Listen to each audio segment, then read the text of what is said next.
Assalamualaikum warahmatullahi wabarakatuh. Perkenalkan, nama saya Agus Irfan, Prodi PGSD dengan NIM 23060064. Di sini saya akan mempresentasikan atau lebih tepatnya akan menanggapi tentang isu-isu tindak pidana korupsi yang sekarang sedang ramai di Indonesia.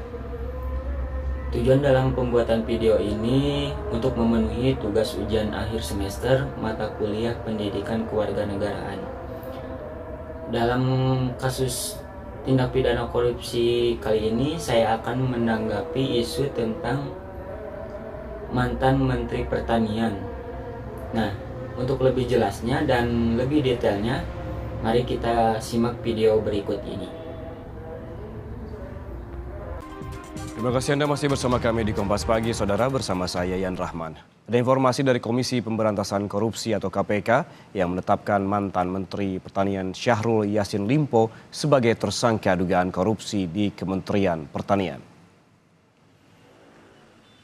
Ada 3 orang yang ditetapkan sebagai tersangka oleh Komisi Pemberantasan Korupsi.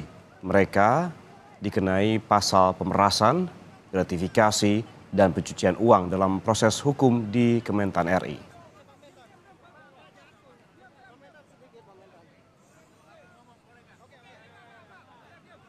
Berproses sehingga diperoleh. Setelah melihat cuplikan video yang ditampilkan terkait korupsi yang sedang ramai di Indonesia, di mana melibatkan pejabat negara sekaligus mantan Menteri Pertanian yang menjabat waktu itu, kita bisa melihat bagaimana korupsi di Indonesia ini tidak akan ada habisnya. Kalau kita ceritakan kenapa saya bilang begitu, karena korupsi di Indonesia ini jadi terus menerus gitu. Jadi korupsi ini bagaikan benalu yang terus menggerogoti kemajuan bangsa. Isu korupsi masih menjadi hal yang sangat menghambat gitu ya, pembangunan dan kesejahteraan rakyat. Berbagai korupsi terus bermunculan, mencoreng citra bangsa, mengikis kepercayaan publik terhadap pemerintah. Kasus korupsi ini sering terjadi, entah itu di pejabat daerah, pejabat tingkat dan pusat. Contohnya seperti pejabat negara. Menanggapi hal ini perlu upaya kolektif dan berkelanjutan dari berbagai pihak untuk memberantas korupsi, sehingga ada efek jerahnya dan membuat korupsi di Indonesia ini tidak ada lagi, sehingga Indonesia lebih bersih dan berintegritas. Namun dalam hal ini perlu ada upaya atau langkah-langkah yang perlu dilakukan. Mungkin kita harus memperkuat lembaga penegak hukumnya. Contohnya seperti memberi kewenangan yang lebih kuat kepada KPK, Komisi Pemberantasan Korupsi, dalam memberantas korupsi, termasuk kewenangan penyadapan dan penuntutan tanpa izin.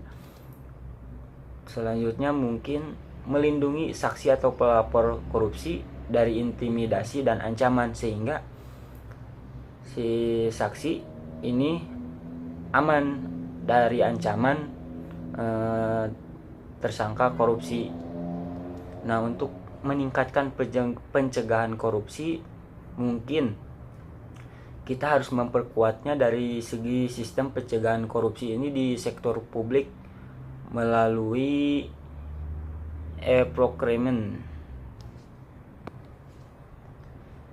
Mungkin untuk meningkatkan pencegahan korupsi bisa kita lakukan dengan cara meningkatkan transparansi dan akuntabilitas pengelolaan keuangan negara. Terus memperkuat edukasi anti korupsi sejak dini, tentunya di sekolah dan lingkungan masyarakat. Nah, untuk selanjutnya mungkin memperkuat peran masyarakat. Contohnya seperti memberikan ruang dan akses bagi masyarakat sipil untuk memantau dan mengawasi kinerja pemerintah. Terus mendukung partisipasi masyarakat dalam upaya pemberantasan korupsi seperti melalui pelaporan korupsi dan advokasi kebijakan. Terus meningkatkan kesadaran masyarakat tentang bahayanya korupsi dan pentingnya integritas. Mungkin itu tanggapan isu yang dapat saya sampaikan. Memang memerangi korupsi bukan tugas yang mudah, namun bukan berarti mustahil. Dengan komitmen, kerjasama, dan strategi yang tepat, mungkin Indonesia dapat menuju masa depan yang lebih cerah dan bebas dari korupsi.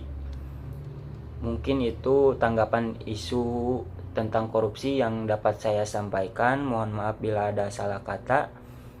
Sekian dari saya. Assalamualaikum warahmatullahi wabarakatuh.